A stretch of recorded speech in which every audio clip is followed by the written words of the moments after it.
করেছে আমার আল্লাহ রাব্বুল আলামিন বলেন আলা ইন্না আউলিয়া আল্লাহি লা খাউফুন আলাইহিম ওয়া লা হুম ইয়াহজানুন।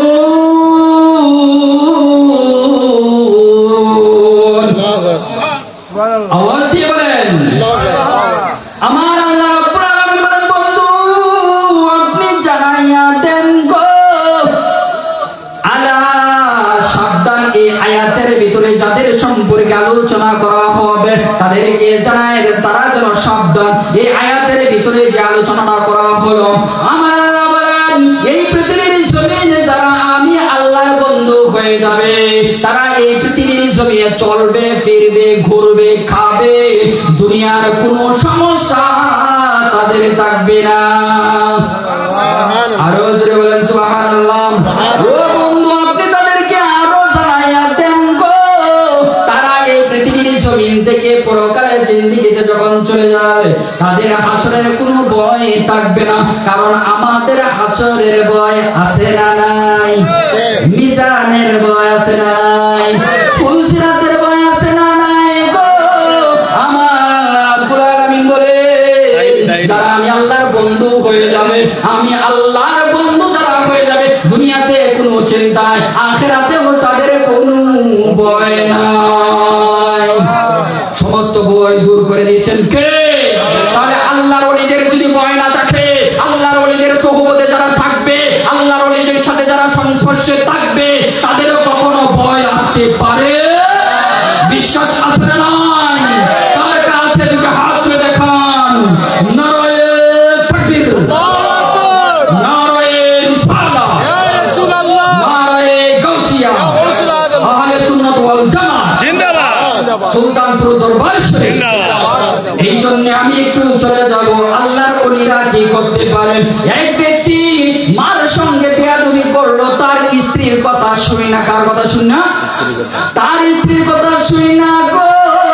মায়ের সঙ্গে যখন বেয়াদবি করলো মায়ের নামে বিভিন্ন ধরনের অপবাদ দিল রে বন্ধু ওই স্ত্রীর কথা শুনি না গো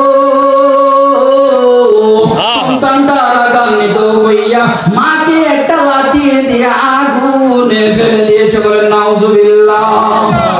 মায়ের সঙ্গে বেয়াদবি করা যাবে? আল্লাহর ওলি হওয়ার জন্য চারটা শর্ত রয়েছে।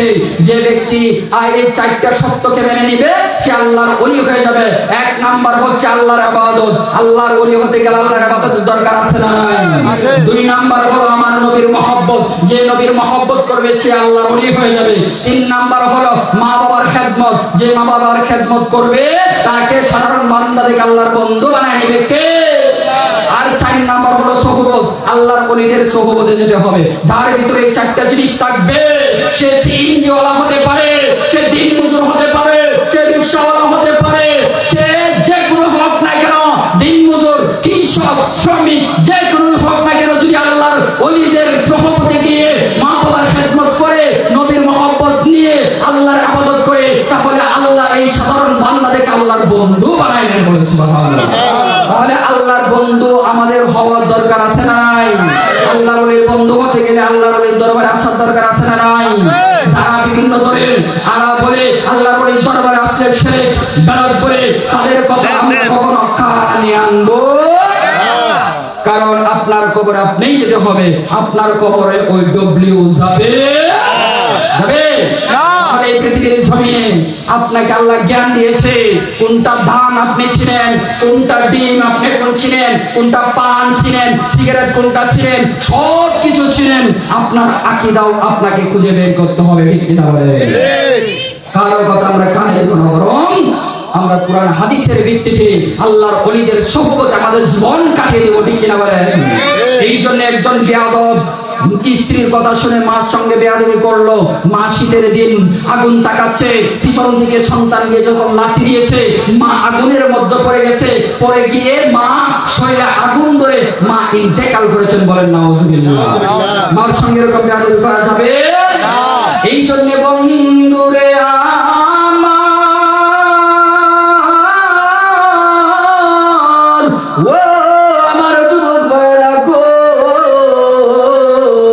সন্তানটা যখন মায়ের মায়ের সঙ্গে এরকম আচরণ করলো, আগুনের মধ্যে ফুইরা মা ফুইরা মারা গেল। কিছুক্ষণ পরে সন্তানে যখন রাগ কমছে গো, মায়ের কাছে দৌড়া গেল, যাইয়া দেখে মায়ের দুনিয়াতে নাই গো। মার জড়াইয়া দৌড়া কান্দে, ওই মা গো আমি স্ত্রীর কথায় আপনার সঙ্গে বেয়াদবি আচরণ করেছি, ও মা গো আমারে আপনি মাফ করে দে। উচ্চ আওয়াজে বলেন আল্লাহু আকবার।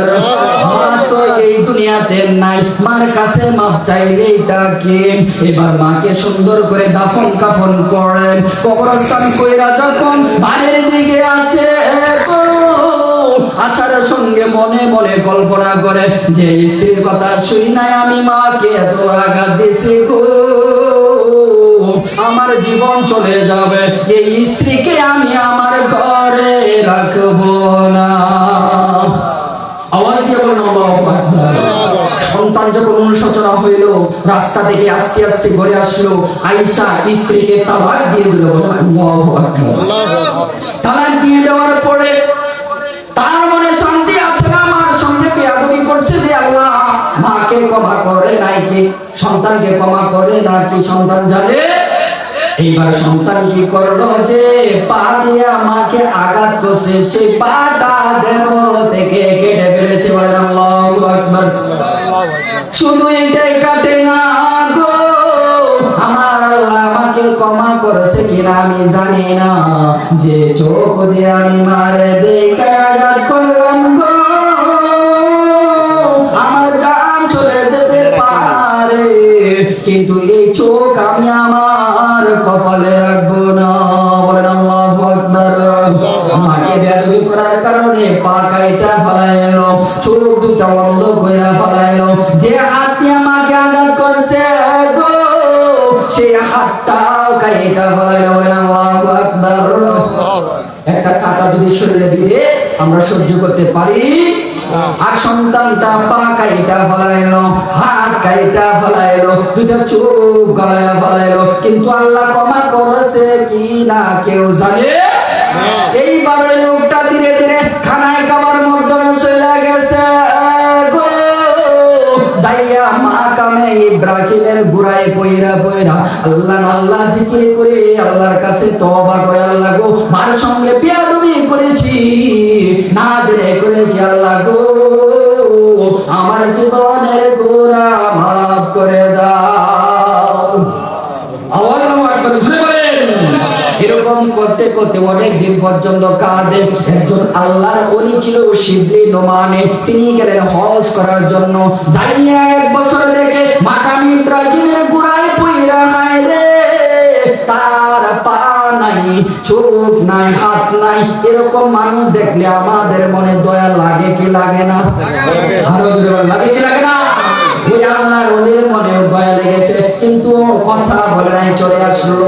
পরের বছর আবার হজ করতে গেল, যাইয়া দেখে ওই ব্যক্তিরা মাকাম ইব্রাহিমের গুড়ায় পয়রা গো, আল্লাহ আল্লাহ আল্লাহ বইলা জিকির করে, আল্লাহর কাছে তওবা করে, আল্লাহ গো আমার জীবনের সমস্ত গুনাহ মাফ করে দাও। আল্লাহু আকবার। এইবার শিবলি নোমানে যখন মায়া লেগেছে, আল্লাহর ওলির মায়া লেগেছে, জিজ্ঞেস করে, ও বন্ধু তোমার এত দুঃখ কিসের গো, যে দুঃখের কারণে তোমার হাত নাই, পা নাই, দুইটা চোখ নাই, তুমি কোন অপরাধ করছো গো? আল্লাহর কাছে তুমি মাকাম ইব্রাহিমের পুরাই পয়রা পয়রা আল্লাহর কাছে তওবা করো, কারণটা কি? সে বলে হুজুর গো হজের মাধ্যমে লাখো লাখো কোটি কোটি মানুষ আছে, কেউ আজ পর্যন্ত আমার এই কথা জিগায় নাই। ও হুজুর গো আমি মার সঙ্গে বেয়াদবি করেছি, আমি অনুতপ্ত হইয়া পা কেটে ফেললাম, হাত কাইটা ফেলাইলাম, দুটো চোখ বন্ধ কইরা ফেলাইলাম, কিন্তু আমার আল্লাহ মাফ করেছে কিনা জানি না গো। ও হুজুর যেহেতু আপনি জিজ্ঞেস করেছেন, আপনার কদম জড়াইয়া ধরলাম, আমার কাজের সমাধান দিয়ে দেন। যে আরজি আল্লাহ ওলির দরবারে করেছে, সেই আদা, সেই প্রশ্নের উত্তর আল্লাহ ওলির